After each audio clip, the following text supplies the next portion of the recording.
ગુજરાતના તમામ સ્ટુડન્ટ્સને સીધી અને સરળ ભાષામાં કરંટ અફેર્સના વિડિયોઝ સમજાવવાનો અમારો મકસદ છે.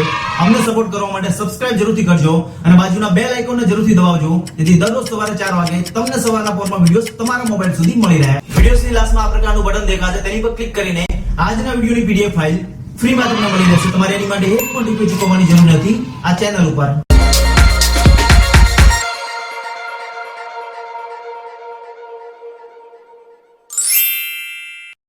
રિસન્ટલી સંજય મલ્હોત્રાને આરબીઆઈના 26મા નંબરના ગવર્નર તરીકે નિમણૂક પામેલા છે 2025ની અંદર, અને તેની નિમણૂક કરવામાં આવી છે ખાસ કરીને કેબિનેટ સચિવની આગેવાની હેઠળ financial sector regulatory appointment search કમિટીના ભલામણ દ્વારા રાષ્ટ્રપતિ દ્વારા તેની નિમણૂક કરવામાં આવી છે 2025ની અંદર. વાત રહી છે અહીંયા રિઝર્વ બેંકની, તો તેની સ્થાપના થઈ છે 1935માં.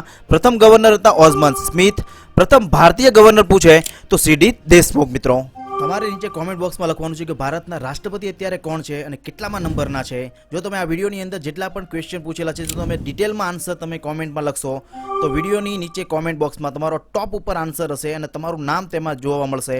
તો વાટ કોની જોવો છો અત્યારે જ right here right now comment કરવા વિનંતી મિત્રો.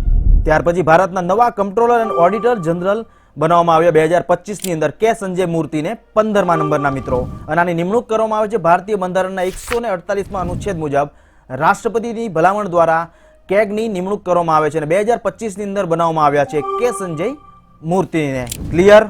રિસન્ટલી ઇન્ડિયન કોસ્ટ ગાર્ડના નવા ડાયરેક્ટર જનરલ બનાવવામાં આવ્યા છે પરમેશ શિવામણીને 26મા નંબરના. વાત રહી છે ઇન્ડિયન કોસ્ટ ગાર્ડની, તો તેની સ્થાપના થયેલી છે 1977માં. કેન્દ્ર સરકારના અંતર્ગત કામ કરે છે ઇન્ડિયન કોસ્ટ ગાર્ડ અને તેનું હેડક્વાર્ટર આવેલું છે નવી દિલ્હીની અંદર. All clear.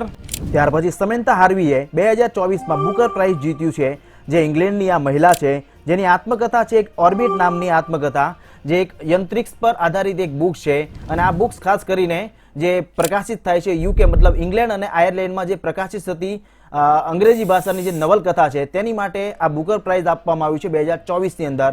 તેમાં જીતેલો છે ઓર્બિટ નામની આત્મકથાએ, જે સમંતા હાર્વીએ લખેલી છે. ઇંગ્લેન્ડની મહિલા છે, તેને 2024માં બુકર પ્રાઇઝ મળેલું છે તેની આ ઓર્બિટ નામની આત્મકથાને. રિસન્ટલી મહારાષ્ટ્રના નવા મુખ્યમંત્રી બનેલા છે દેવેન્દ્ર ફડણવીસ 21મા નંબરના નાગપુરની સીટ ઉપરથી, અને તેની નિમણૂક કરવામાં આવી છે મહારાષ્ટ્રના રાજ્યપાલ સીપી રાધાકૃષ્ણ દ્વારા. ભારતીય બંધારણના અનુચ્છેદ 164(1) મુજબ શપથ આપવામાં આવી છે મહારાષ્ટ્રના મુખ્યમંત્રીને દેવેન્દ્ર ફડણવીસને 2024-25ની અંદર. ક્લિયર. રિસન્ટલી ઝારખંડના નવા મુખ્યમંત્રી બનેલા છે હેમંત સોરેન 14મા નંબરના. તે ઝારખંડના મુક્તિ મોરચા પાર્ટીમાંથી જીતેલા છે 34 જેટલી સીટો, અને ઝારખંડના મુખ્યમંત્રી હેમંત સોરેનને નિમણૂક કરવામાં આવી છે ઝારખંડના રાજ્યપાલ સંતોષ કુમાર ગગન દ્વારા. ભારતીય બંધારણના અનુચ્છેદ 164 મુજબ શપથ અપાવી છે હેમંત સોરેન, જે ઝારખંડના નવા મુખ્યમંત્રી બનેલા છે 2025ની અંદર. ક્લિયર.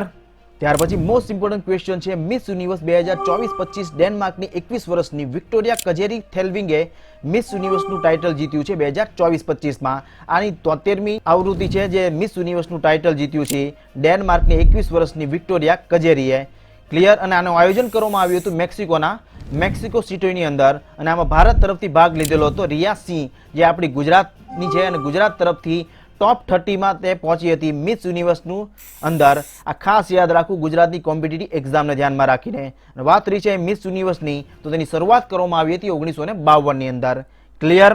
રિસન્ટલી ડીઆરડીઓ દ્વારા ઓડિશાના ડોક્ટર એપીજે અબ્દુલ કલામ દ્વીપ પરથી ભારતની પ્રથમ લોંગ રેન્જ હાઇપરસોનિક મિસાઇલનું સફળતાપૂર્વક પરીક્ષણ કર્યું છે સવારના 7 વાગ્યા આજુબાજુ.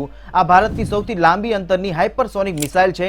આની રેન્જ છે 1500 કિલોમીટરની, અને આનું મિસાઇલનું હવામાં, પાણીમાં અને જમીન ઉપર ત્રણેય જગ્યાએ દુશ્મનોને મારવાની ક્ષમતા ધરાવે છે આ હાઇપરસોનિક મિસાઇલ. તેનું સફળતાપૂર્વક પરીક્ષણ કર્યું છે ડીઆરડીઓ દ્વારા ડોક્ટર એપીજે અબ્દુલ કલામ દ્વીપ ઉપરથી. ક્લિયર.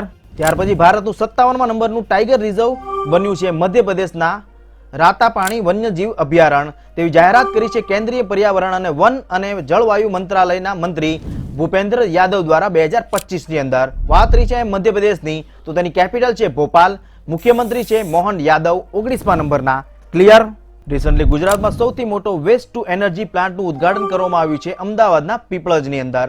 આ પ્લાન્ટનું સંચાલન કરશે અમદાવાદ મ્યુનિસિપલ કોર્પોરેશન અને Jindal urban waste management company દ્વારા, અને એનો ઉદ્દેશ છે શહેરને સ્વસ્થ બનાવવાનો, તેની સાથે વીજળી ઉત્પન્ન કરવાનો ઉદ્દેશ છે આ વેસ્ટ ટુ એનર્જી પ્લાન્ટનો, અને તે બનાવવામાં આવ્યું છે ગુજરાતના અમદાવાદના પીપળાજની અંદર. ક્લિયર. ત્યાર પછી ડોનાલ્ડ ટ્રમ્પને અમેરિકાના 47મા નંબરના રાષ્ટ્રપતિ બન્યા છે 2025ની અંદર, જે રિપબ્લિક પાર્ટીના છે અને તેને શપથ અપાવી છે અમેરિકાના ચીફ જસ્ટિસ દ્વારા ડોનાલ્ડ ટ્રમ્પને. એક વાત યાદ રાખવી કે મિત્રો કે અમેરિકામાં જ્યારે રાષ્ટ્રપતિની ચૂંટણી થઈ હતી સૌપ્રથમ વાર 4 ફેબ્રુઆરી 1789ની અંદર, ત્યારે સૌપ્રથમ વાર રાષ્ટ્રપતિ બન્યું હતું જ્યોર્જ વોશિંગ્ટન. અમેરિકાના પ્રથમ રાષ્ટ્રપતિ બન્યા હતા જ્યોર્જ વોશિંગ્ટન. આ ખાસ યાદ રાખવું.